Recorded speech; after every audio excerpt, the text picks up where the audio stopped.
subhanallah. Hai, assalamualaikum warahmatullahi wabarakatuh.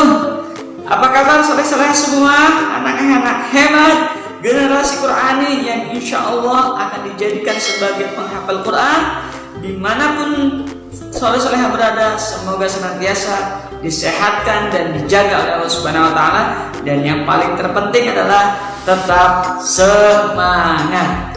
Alhamdulillahirrabbilalamin. Berjumpa dengan Pak Muji. Insyaallah pada pembelajaran hari ini kita akan belajar sebentar. Cuacanya dingin sekali ya, untuk Pak Muji pakai baju tebal ini ya. Insyaallah kita akan belajar tentang teknologi sandang. Apa itu teknologi sandang? Fokus, jangan kemana-mana, tetap pada pembelajaran dengan Pak Muji. Sebentar, ini udah dingin banget. Bismillahirrahmanirrahim.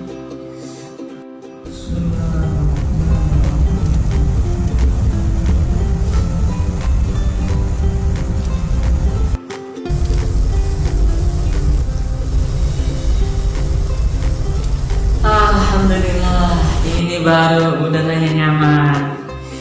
Soleh-soleh yang dirahmati Allah Subhanahu Wa Taala. Seperti biasa, sebelum kita belajar bersama, yuk kita awali dengan sama-sama melafalkan kalimat basmalah. Bismillahirrahmanirrahim.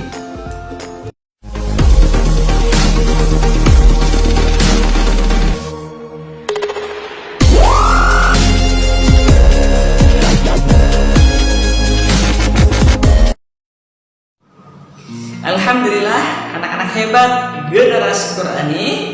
Sebelum kita memasuki pembelajaran tentang teknologi sandang, kamu ingin kita membayangkan situasi kondisi penggunaan pakaian pada zaman dahulu. Perhatikan soleh-solehah yang dirahmati oleh Allah Subhanahu Wa Taala. Orang-orang dahulu tidak menggunakan pakaian yang kita gunakan pada saat ini, ya, dengan rapi, tetapi dengan seadanya.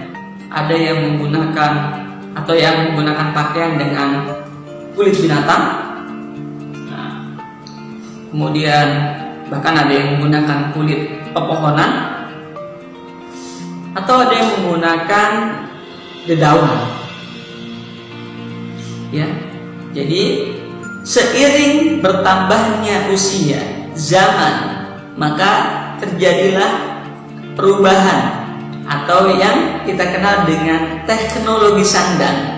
Dengan teknologi sandang, maka perubahan itu terjadi. Yang dulunya menggunakan pakaian seadanya berubah menjadi pakaian yang sangat bagus untuk digunakan. Perhatikan. Ya, pakaian-pakaian sini adalah pakaian-pakaian modern yang digunakan dengan bantuan teknologi. Untuk itu, yuk kita bahas tentang teknologi sandang. Bismillahirrahmanirrahim. Yang dimaksud dengan teknologi sandang adalah, perhatikan, Bismillahirrahmanirrahim. Iya, teknologi sandang adalah alat atau mesin yang digunakan untuk membuat pakaian. Dan teknologi sandang memiliki beberapa manfaat. Apa saja manfaatnya? Perhatikan. Bismillahirrahmanirrahim. Iya, pertama manfaatnya adalah dapat membuat pakaian dengan lebih mudah. Selanjutnya, iya, mempercepat pembuatannya. Selanjutnya, iya, dapat menghemat waktu dalam prosesnya. Dan yang terakhir, membuat pakaian lebih banyak. Itulah yang dimaksud dengan teknologi sandang dan beberapa manfaat yang bisa didapatkan dari teknologi sandang. Dan selanjutnya, soleh-solehah yang dirahmati oleh Allah Subhanahu Wa Taala, kita akan lebih mengetahui lebih jauh lagi dari manakah bahan dasar pakaian yang kita gunakan. Perhatikan baik-baik.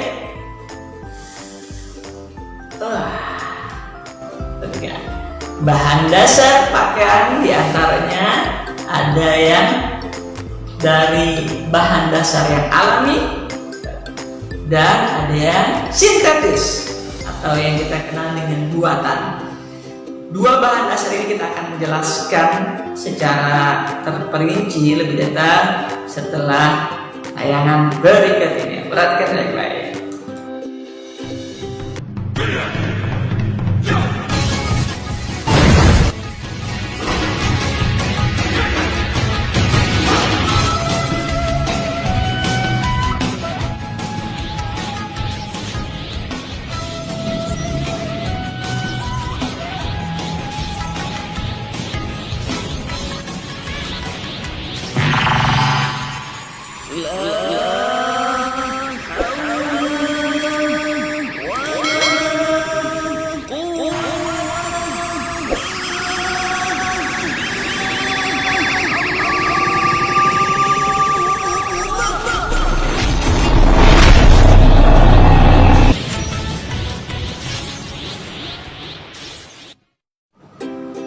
Baik, kita akan lanjutkan saudara-saudara.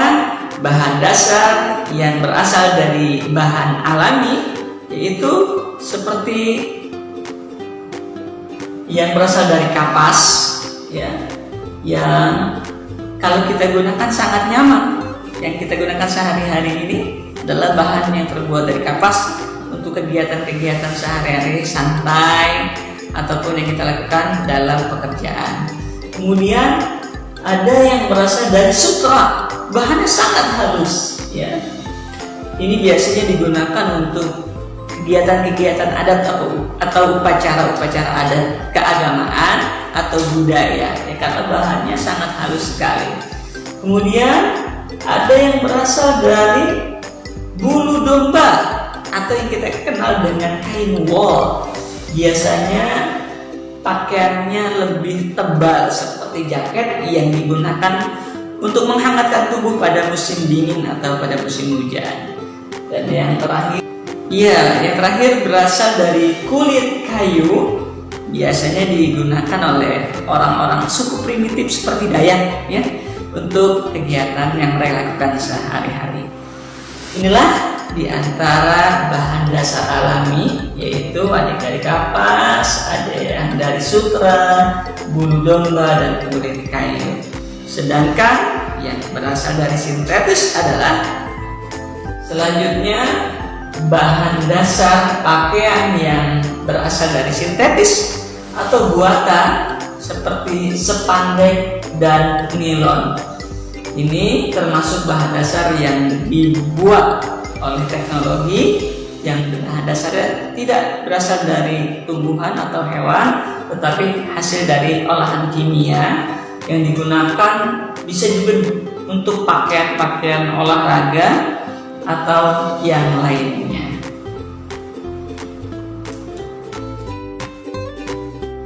Kemudian bagaimanakah proses pembuatannya?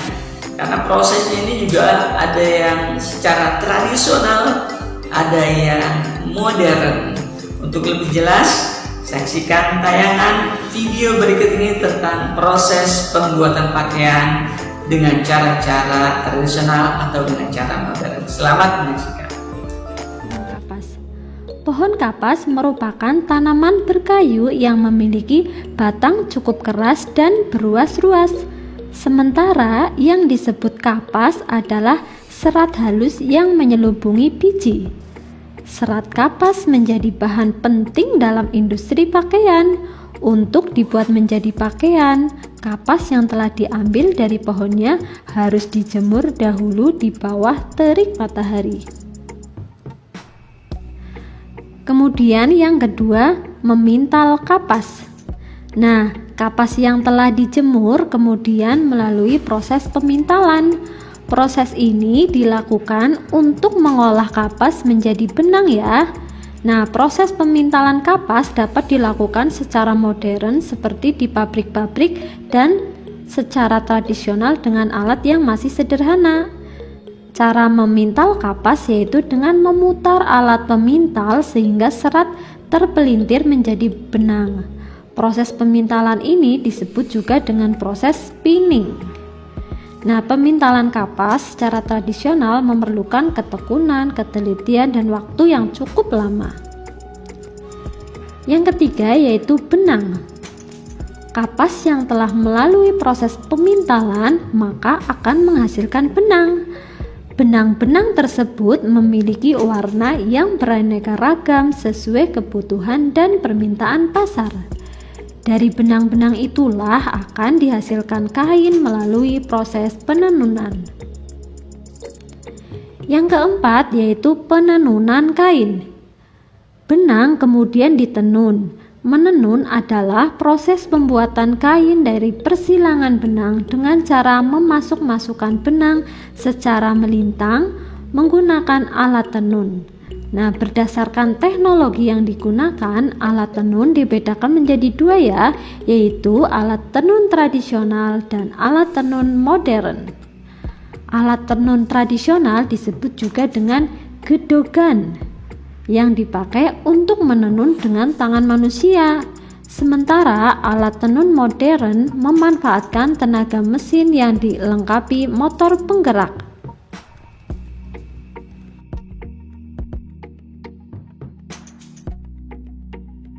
Yang kelima yaitu kain. Dari proses penenunan akan menghasilkan kain yang beraneka ragam. Ada yang polos dan ada juga yang memiliki corak-corak tertentu. Nah, kain inilah yang kemudian dibuat untuk membuat pakaian. Produk-produk tekstil yang berasal dari kapas disebut katun, baik benang maupun kainnya. Nah, kamu pasti pernah mendengar bahan katun ya. Nah, bahan katun banyak digunakan karena memiliki tekstur yang lembut dan halus, nyaman dipakai dan mudah dirawatnya.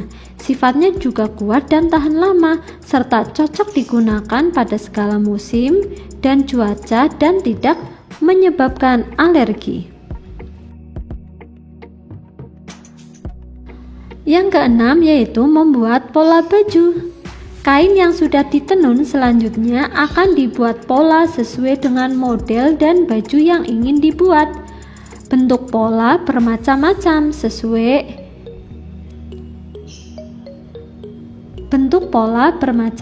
sesuai keinginan ya. Seseorang yang ahli mendesain pakaian disebut perancang busana. Yang ketujuh yaitu menjahit baju. Nah, kain yang telah dibuat polanya kemudian akan dipotong mengikuti bentuk pola yang telah dibuat. Kemudian kain dijahit menggunakan mesin jahit. Proses pembuatan pola sampai menjahit dilakukan oleh seorang penjahit. Yang kedelapan yaitu baju. Hasil akhir dari proses yang dilalui tadi menghasilkan baju yang siap dipakai. Wah, ternyata proses membuat baju dari kapas sampai menjadi baju yang kita kenakan cukup rumit ya. Proses ini juga melibatkan beberapa profesi, dari petani, pemintal kapas, penenun kain, perancang busana, sampai menjahit. Sudah selayaknya kita harus bijak dalam merawat pakaian kita. Oke, sampai di sini video hari ini. Semoga bermanfaat untuk kita. Terima kasih. Alhamdulillahirrabbilalamin. Bagaimana soleh-soleha semuanya? Anak-anak hebat generasi Qurani, semoga dapat mengetahui dan memahami proses pembuatan yang tadi telah kita saksikan bersama-sama. Terakhir, Pak Muji ingin menyampaikan tentang jenis-jenis pakaian, karena jenisnya juga beda.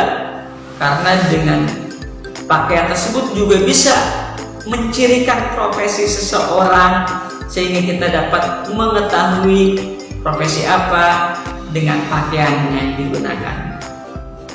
Perhatikan baik-baik gambar di samping Pak Muji soleh-soleha. Ya, gambar ini menunjukkan jenis pakaian yang menandakan profesi sebagai Iya, polisi. Dan samping Pak Muji lagi. Iya, gambar apakah ini? Gambar seseorang dengan profesi, betul sekali, pemadam kebakaran. Dan Pak Muji rubah. Silakan tebak ya. Iya, profesi, betul, dokter. Dan yang ini? Iya, betul sekali, sebagai guru. Dengan jenis pakaian tersebut dapat mengetahui profesi apa yang sedang dilakukannya. Kemudian jenis pakaiannya juga beragam motifnya. Motifnya berbeda-beda. Ada yang bermotif corak, ya, loreng-loreng seperti tentara, ataupun ada yang jenisnya mencirikan khas Indonesia, yaitu batik. Dan batik sangat banyak macamnya. Perhatikan.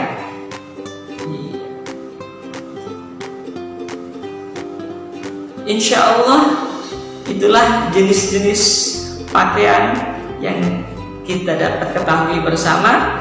Semoga perkembangan teknologi sandang khususnya di Indonesia bertambah maju sehingga produksi sandang bisa tidak kalah bersaing dengan dunia luar. Insyaallah, sahabat-sahabat yang dirahmati oleh Allah Subhanahu wa taala, demikian pembelajaran kita hari ini terkait tentang teknologi sandang, kemudian manfaat menggunakan teknologi sandang, kemudian bahan-bahan dasar dari pembuatan pakaian, kemudian juga ada proses pembuatan pakaian, terakhir adalah jenis-jenis pakaian yang digunakan. Semoga bermanfaat. Hadanallahu wa iyyakum ajma'in. Sampai berjumpa kembali dengan Pak Muji pada pembelajaran yang akan datang. Assalamualaikum warahmatullahi wabarakatuh.